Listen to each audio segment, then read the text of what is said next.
Saludos y bienvenidos otra vez a Central Connection Recap, este espacio en el que venimos a conectar con nuestra comunidad de fe, compendiar la palabra que se reparte en la iglesia domingo tras domingo y conocer cómo esta palabra se aplica a las vivencias de distintos invitados y de nosotros mismos, ¿verdad? Y ustedes que nos ven. Por aquí, Giancarlo de Armas Sánchez, y me acompaña Alex Maldonado. Alex, ¿cómo te estás? Muy bien, muy bien. Gracias. Más bien, esperamos que ustedes también estén bien en sus casas. Les damos la bienvenida al programa y les pedimos que por favor le den like, me gusta, me encanta a esta publicación y la compartan con sus seres queridos, amigos, ¿verdad? Para que esta palabra llegue no solamente a los que estamos aquí en la central, sino que llegue a muchas personas más y podamos entonces seguir conectando, compendiando y conociendo cómo esa palabra hermosa, ¿verdad? Se aplica a la vida. Oye, Alex, la semana pasada tuvimos un programa espectacular en el que estuvimos compartiendo con nuestras compañeras Claudia y Zuli. Cuéntame, ¿qué te pareció ese programa? Mira, a mí me pareció muy bien. Lo otro es que le compartí el programa a mi papá y después tuvimos una conversación y de ahí resulta que nos invitó a comer a su casa, el sancocho del cual hablamos, así que todo el que estuvo pendiente, estamos invitados a la casa de mi papá a comer sancocho y a la bohemia, que él dice que no es bohemia. Hay sancocho y hay bohemia, que son, ¿cómo fue que él te dijo que Él dice que no son bohemias, son alabanzas. Ah, son alabanzas. Pues mira, vigilias, digo, es una vigilia. Una vigilia. Interesante, lo importante es que haya sancocho. Después que haya sancocho puede ser vigilia, puede ser bohemia. Bueno, pero quedamos invitados. Estamos invitados y para allá vamos. El domingo pasado estuvimos hablando, tuvo un tema especial que el pastor trajo basado en el capítulo 5 del libro de Marcos, donde se estaba hablando de los casos de la hija de Jairo y de la mujer del flujo de sangre. Así que para comenzar y romper el hielo, como nos gusta, vamos a hacer algo. Tengo un reto por aquí. Tengo 5 palabras que nos preparó producción. 5 palabras que tenemos 30 segundos para discutir cualquier cosa que nos venga a la mente de la palabra que nos salga, ¿verdad? Así que, Alex, tú vas a empezar. Yo empiezo. Tú empiezas con la que salga. Así que mete la mano ahí, nos fuimos. 30 segundos desde que leas la palabra, que es... Interrupción. Interrupción, 30 segundos, 30 zumba. segundos, la interrupción. Dale. Jesús está caminando. Ok. Marcos es un evangelio muy veloz, muy rápido, Muy ¿verdad? bien. Y 30 Jesús segundos. constantemente es interrumpido, sobre todo en este capítulo, por varias personas que van llegando a donde él, buscando. Se una acabó. solución. Son personas que van llegando a donde él. Me toca a mí, vamos a ver. Aguántame aquí la urna. Me salió Echo esto en el bolsillo. foco de la cámara. Foco de la cámara, tengo 30 segundos. Foco de la cámara, hablamos de que el narrador tuvo la capacidad de ir específicamente dentro de toda esa multitud, describiendo poco a poco hasta llegar a la mujer del flujo y hasta poner palabras en la mente de esa mujer sobre cómo su fe era ejercida, ¿verdad? Así que yo entiendo que fue algo bien impresionante que el narrador pudiera llevarnos hasta ese punto y hablar de la mujer del flujo. Saca una palabra tú, 30 segundos, vamos allá. Mujer del flujo de sangre. La mujer del flujo. Zumba. Zumbo ya. Dale, zumba, 30 Mujer del segundos. flujo, lo más que me impresionó del sermón fue el asunto del tocar. Que ella se debiera tocar a Jesús. Ok. Eso. Tocar. Antes de los 30 segundos. Antes de los 30 segundos, ok, pues vamos allá, voy yo, vamos allá. Penúltima palabra, dice aquí, molde y horma. Molde y horma, el pastor nos habló del molde. No todo el mundo está hecho con el mismo molde, ¿verdad? Hay muchas diferencias en el mundo, ¿verdad? Y el pastor nos habló de que hay muchas veces que la sociedad quiere encajar a todo el mundo dentro del mismo molde y si no encaja ahí, lo rechazan, ¿verdad? Así que eso fue, ¿verdad? Eso fue una de las cosas que hablamos. Y la última palabra, zumba para allá. Toma. Duerme. Me voy a acostar a dormir. Zumba, dale, 30 segundos. Duerme es el momento en el que, fíjese, al final de ese capítulo, todo el mundo pensaba que ella estaba muerta y Jesús, encima de toda esta gente que está diciendo que está muerta, él dice, no, duerme. Duerme. ¿Quién duerme? La niña, la hija La hija de Jairo. Sudamos. ¿Podemos no volver a hacer esto? Por favor, no. Producción, queda cancelado este juego para el resto de Central Connection Recap. Es la última vez que lo hacemos. No nos prestamos más nunca para esto. Con un café. Ah, bueno. Vamos allá. Entonces, mira, en el Evangelio, el pastor trajo un concepto bien importante que eran las fronteras. Y cómo entonces, cada vez que se habla de fronteras en la Biblia, se avecina un evento bien importante, ¿verdad? Pueden ser fronteras geográficas, como muchas veces, ¿verdad?, se utilizan en la Biblia, pero esas fronteras no necesariamente son geográficas siempre. ¿Verdad? ¿Qué te hace pensar eso? Dama le hizo énfasis por el mismo Evangelio de Marcos, que comienza precisamente con un Jesús que actúa a la orilla del mar, ¿no? Y está constantemente cruzando orillas. Curiosamente, siempre a manera geográfica, los espacios deciden muchas cosas en nuestras vidas. Y nos ubican en decisiones fundamentales para nuestra vida. Pues mira, aunque tú lo traes así, ¿verdad? No, como tú lo traes así, esos espacios, hay veces que estamos en fronteras de dolor, de quebranto, de rechazo, prejuicio, exclusión, cosas que realmente producen dolores profundos. Y hay muchas fronteras en la vida en las que los seres humanos están, eso mismo, jugando la vida, ¿verdad? No sabemos cómo manejarla. No hay manera, ¿verdad? No tenemos un libro de instrucciones. Como decíamos la semana pasada, no hay un libro de instrucciones para ser papá, pero tampoco hay un libro de instrucciones para la vida. Precisamente por el molde y forma de que tú estabas hablando. Definitivamente. Y algo bien curioso es que nuestro invitado de hoy se describe a sí mismo, ¿verdad?, como pastor, abogado de la paz, de la justicia, ¿verdad?, que son palabras que van en contra de todo esto que estábamos hablando. Es un hijo, hermano, esposo y papá.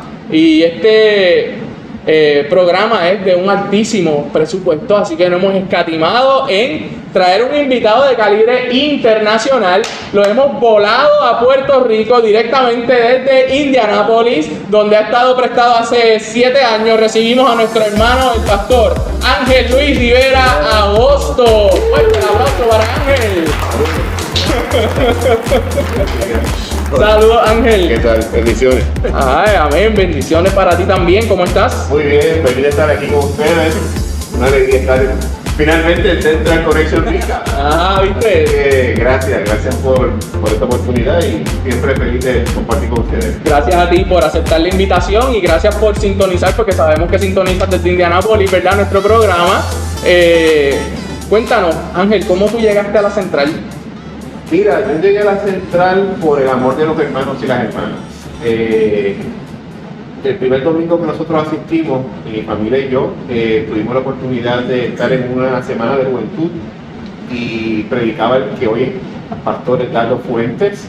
Y de verdad que el sermón de Edgardo, la actitud del Ministerio de Jóvenes, el deseo de ver que había una juventud muy activa en la iglesia, me inspiró mucho a mí y a mi esposa y pues decidimos hacernos parte de esta iglesia. Qué bien. ¿Más o menos en qué año fue esto?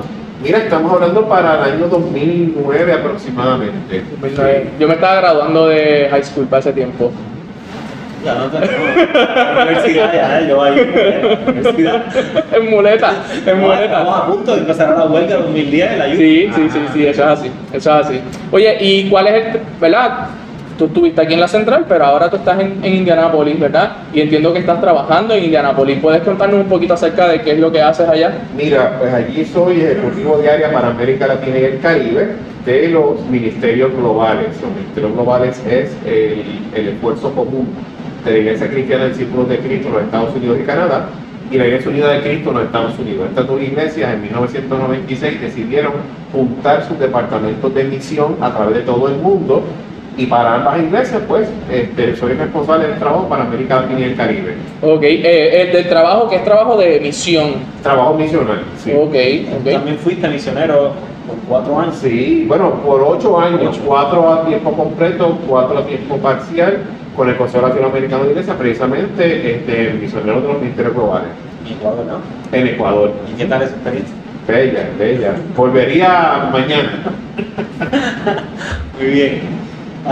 Ángel, en el libro del simposio Una fe que busca entendimiento, escribir lo divino específicamente, hay un ensayo tuyo, creo que es tu ponencia en ese simposio llamado Misión, Iglesia y Sociedad hacia una pastoral de frontera, y nos parece que esa exposición tuya en ese simposio dialoga muchísimo con el sermón de este domingo, específicamente por el tema de las fronteras.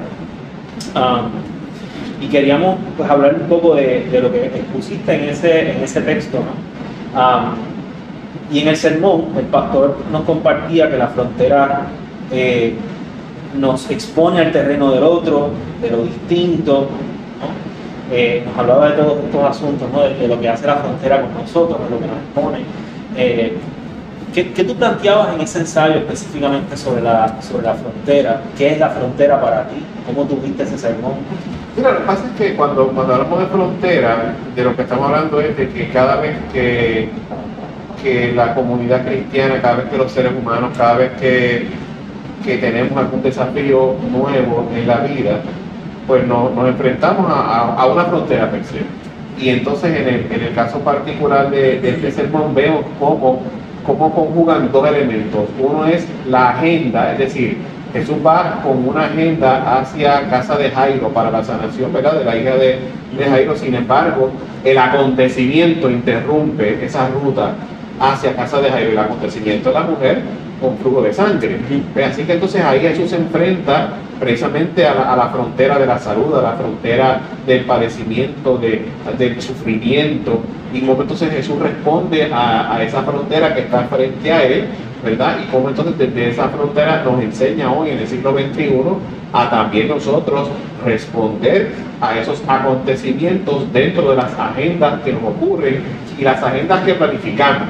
Porque una cosa es lo que se planifica y otra cosa es lo que nos encontramos. Y lo que nos hará el encuentro, pues es la misión, es el acontecimiento y es la frontera. ¿Y qué tipo de fronteras tú has podido identificar, ¿verdad? Quizás que puedas identificar en este momento histórico en el que estamos viviendo, ¿cuál sería una frontera ahora mismo que hay que ir allí a batallar? Bueno, misionales hay varias. Están los pueblos indígenas, los pueblos originarios de América, en la relación a evangelio y cultura, como el hecho de dialogar con las diferentes culturas originarias en el continente nos desafía y nos desafía nuestra fe para la aprendizaje y para la humildad de nuestra fe.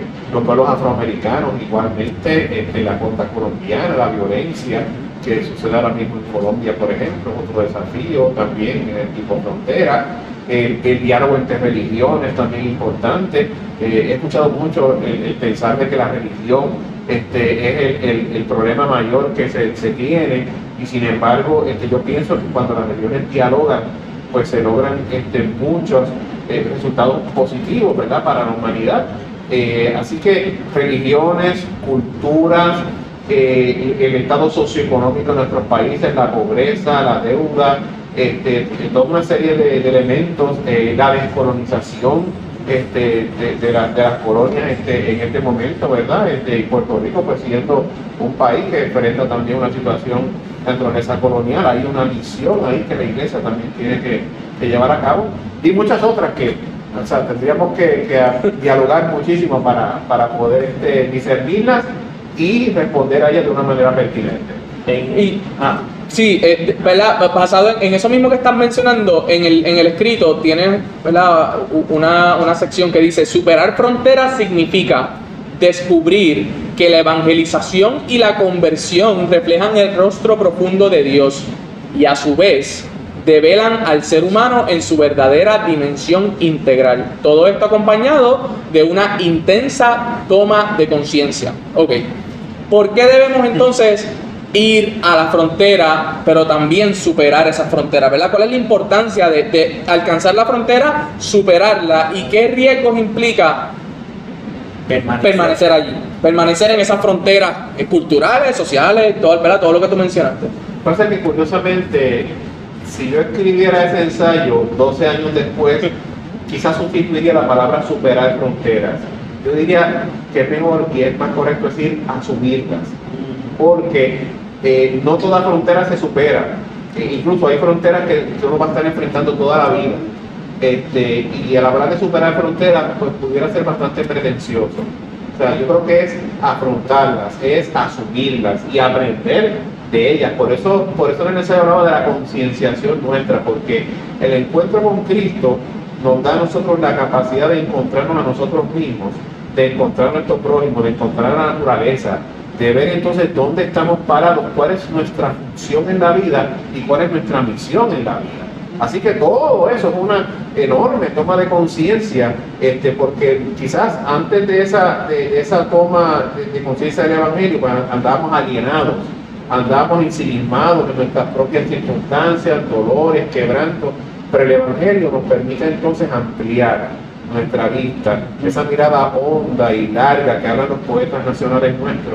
O sea, esa mirada larga y ancha es necesaria, sobre todo en este momento. Así que de lo que se trata es eso, de asumir las fronteras, de aprender de ellas. Claro que sí, hay cosas que hay que superar, pero hay cosas también que tenemos que asumirlas y aprenderlas y mirarnos como en espejo con esas fronteras para entonces poder asumir los desafíos que tenemos que asumir. Precisamente una de las cosas que tú mencionas en ese ensayo es que la misión, en la misión, en esa misión de frontera, Dios dignifica al ser humano. Es una de las cosas que ocurre cuando estamos ubicados en esa frontera. Menciona Ángel en ese ensayo, hermanos y hermanas, que Dios dignifica al ser humano, de hecho lo humaniza profundamente. Así que de alguna manera, si el Evangelio no nos está haciendo más humanos, la pregunta entonces sería: ¿qué es lo que está haciendo con nosotros y nosotras? Es que Dios se hace humano, o sea, porque el que tiene la iniciativa es Dios. Dios se hace humano para que nosotros podamos abrazar nuestra naturaleza divina. ¿Ves? Se da esa dialéctica interesante. Dios se abaja, se humilla, como el Filipenses, ¿verdad? Se hace como uno de nosotros y de nosotras para que nosotros podamos encontrar la grandeza de la creación y de lo que somos y nuestro lugar en el mundo. Entonces ahí en ese sentido sí, es maravilloso ver cómo esto se trata de la dignidad del ser humano y de la creación que nos abriga. Perdona que te interrumpa, dijiste nuestra naturaleza divina. ¿Qué es eso? Bueno, ¿cuál es la naturaleza divina del ser humano? Fíjate que en el diálogo del Evangelio según San Juan capítulo 8, cuando se está hablando con el ciego de nacimiento que es sanado, en un momento dado Jesús le dice: dioses sois a los fariseos, a los que están en el diálogo con él, dioses sois, o sea, ustedes tienen una naturaleza divina, y si tienen una naturaleza divina son mis hermanos, y yo soy hijo del Padre, así que eso nos hace a todos hermanos. Y cuando nosotros pensamos entonces la realidad como que todos somos una gran familia, mire, deben caer los discrímenes, deben caer las injusticias, debe caer toda aquella cosa que limita, que causa dolor, que causa pena. Entonces, ¿cómo tú explotar a uno que debe ser tu hermano, que tú debes amar? ¿Cómo tú marginarlo? ¿Cómo tú no encontrar y no ver en él y en ella el mismo rostro del Dios que se hace humano como tú y como yo?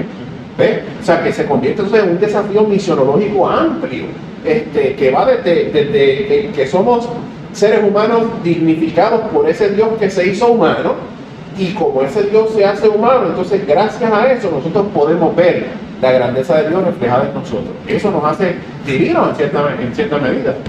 Ángel, ¿en qué instancias concretas hemos visto ese proceso de dignificación y de humanización de parte de la Iglesia? Cada vez que la Iglesia se sensibiliza, cada vez que la Iglesia acompaña, cada vez que la Iglesia marcha, cada vez que la Iglesia se vuelve una en el dolor de la sociedad, es mi experiencia de 40 y pico de años de vivir en el Evangelio, de que la gente abre sus ojos, atiende y busca más de Dios.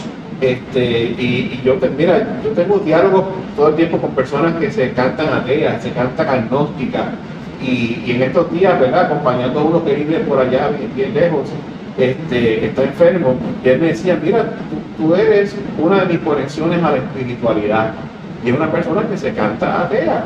O sea, ¿cómo el Espíritu de Dios nos permite romper barreras ¿Ve? Y entrar entonces en el corazón, y entrar en el ánimo, y entrar en las emociones de otras personas para redención, para salvación, para vida plena, para vida justa, para vida linda, para la vida que todos debemos aspirar, porque eso es lo que Dios quiere para nosotros y para nosotras, ¿me entiendes?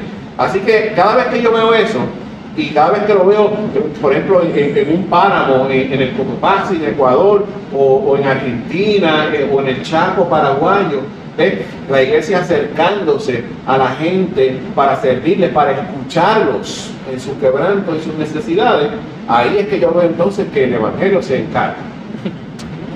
Y cuando esto no ocurre, o sea, cuando no...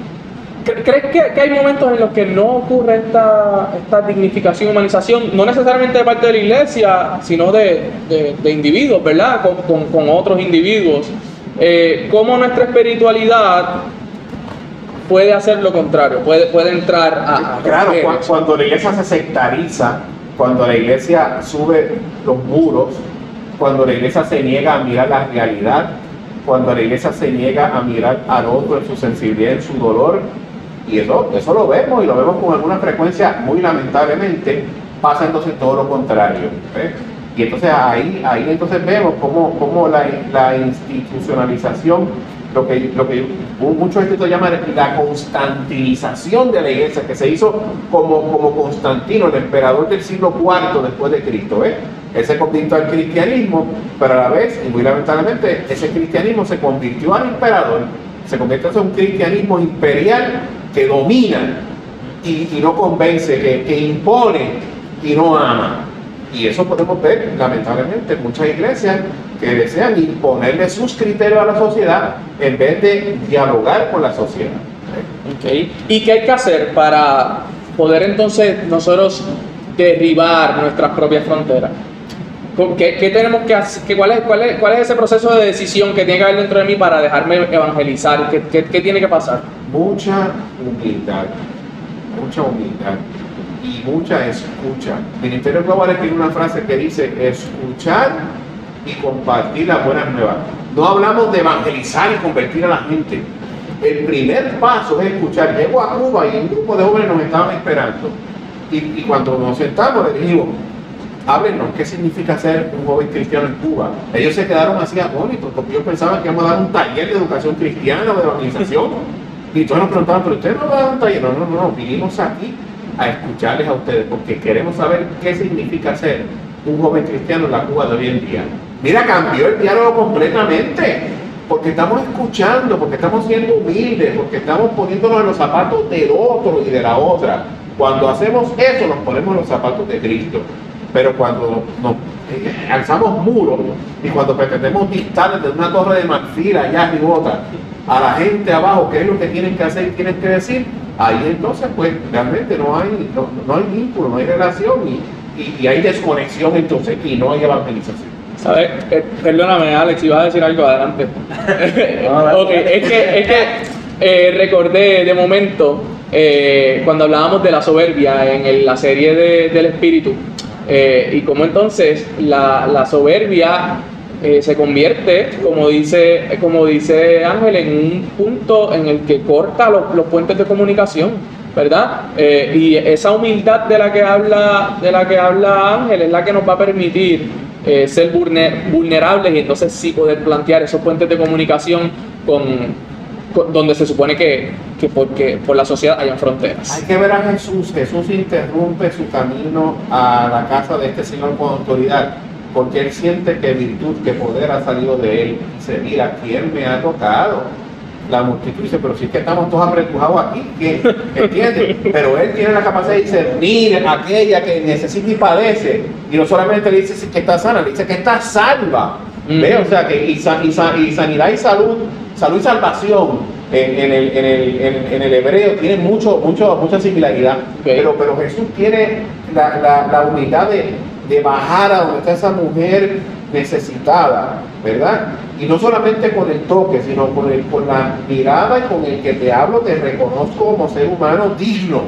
Y desde esa dignidad te digo: mira, esa fe tuya te salva. ¿Ves? Entonces, esa es la humildad que hace milagro. Ahorita tú hablabas del asunto del foco, de la cámara, y hablabas del narrador, pero es que también Jesús hace ese ejercicio. Lleva a la gente a focalizar sobre circunstancias muy particulares, y es algo genial de las cosas que hace Jesús. Y le comentaba al pastor que, ¿verdad? Después de que cuando se acabó el culto, que el problema, las iglesias tenemos que evitar apretujarnos, tanto que ahogamos o limitamos la capacidad de las mujeres, los hombres, los niños con flujo de sangre llegar a Jesús a tener su necesidad. O sea, hay que revisar lo que significa ser iglesia, lo que significa hacer comunión. La comunión no es apretujamiento, no es apretujarnos con Jesús, porque nos apretujamos con Jesús e impedimos que otros y otras puedan tocar el manto de Jesús. Tenemos que separarnos de ese apretujamiento y ser una comunidad real. Por eso la pandemia, en ese sentido, pues ha sido paradójicamente interesante, porque ha roto ese apretujamiento para que entonces la iglesia, dentro de lo virtual, dentro de otras circunstancias que se han creado, examine nuevas formas de ser iglesia. Esto que está pasando aquí ahora mismo, el Central Connection Recap, es una nueva forma de ser iglesia. ¿Ves? O sea, esta iglesia, la iglesia central, ha asumido una nueva manera de ser comunidad. Quizás no podemos apretujarnos en este momento por la pandemia, pero sí el corazón de construir comunión y comunidad está ahí para la sanidad de muchos que puedan necesitar en esta hora. Tengo una última pregunta. Sí, adelante. En el texto también ya hayan hablado del asunto de derribar nuestras propias fronteras, pero también mencionas esto de dejarnos evangelizar. Ángel, en tu experiencia como misionero, en tu experiencia como en ministerios globales, ¿cómo tú te has dejado evangelizar? ¿Qué experiencia? Cuéntame una experiencia particular en la que tú puedes decir, en este momento yo me dejé evangelizar. Mira, una madre de la Plaza de Mayo en Argentina, estamos en un tribunal ético, ¿verdad?, sobre la deuda externa, y estamos explicando una serie de cosas.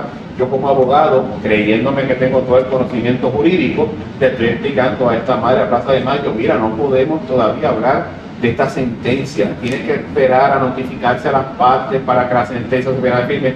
Ella me mira a los ojos y me dice, a mí no me interesa el asunto jurídico, mi hijo murió con otras 30.000 desaparecidos en Argentina, y a mí lo que me interesa es la justicia para ellos y para los que están por venir. Yo voy a ir a esa conferencia de prensa, voy a decir que se va a dictar sentencia en contra de estas organizaciones, y yo espero que tú me acompañes. Si tú no me acompañes, igual yo voy a ir a ese tribunal y voy a decir todo lo que tengo que decir en beneficio de nuestra sociedad, para que no vuelva a suceder lo que sucedió en la dictadura argentina. Eso fue una bofetada en mi cara. O sea, a este supuesto abogado que soy, entonces me llevó a concluir que yo debía en ese momento ser más pastor que abogado en esa circunstancia particular. Eso fue un aprendizaje tremendo. Y obviamente la sensibilidad de escuchar a aquellos en su necesidad. Yo pensando que estaba ayudándola, ella es quien me evangeliza a mí para decirme que debía ser más sensible en una circunstancia parecida. Cosas así, hermano. Hay que dejarnos evangelizar. Vamos a ser humildes, vamos a evitar la soberbia, vamos a romper fronteras y también a dejar de apretujarnos, ¿no? Asumir, ¿verdad? Ese apretujamiento del que hablaba Ángel, ¿no? Tratar de estar menos apretujados y abrirnos más a la experiencia de la frontera del otro y de la otra. Claro, bien importante. Primero agradecerte, Ángel, por estar aquí con nosotros. Gracias por esta conversación tan rica. Realmente me voy con nuevas energías de aquí hoy. Espero que para todos ustedes sea igual de rica esta conversación, que la disfruten. Interactúen con nosotros, déjennos sus comentarios, vayan al Messenger de Facebook de la Central Discípulos, envíennos sus mensajes y así seguimos en conexión. Llámanos al 787-787-7774. Queremos escuchar de ti, queremos recibir tu petición para poder compartir la verdad con nuestra iglesia, porque nuestra iglesia es una iglesia que ora y ora con mucha pasión y con mucha fe. Así que comparte tu petición con nosotros, queremos acompañarte. Mientras tanto, te vamos a esperar aquí en Central Connection Recap. Hasta la próxima. Nos vemos luego. Bendiciones.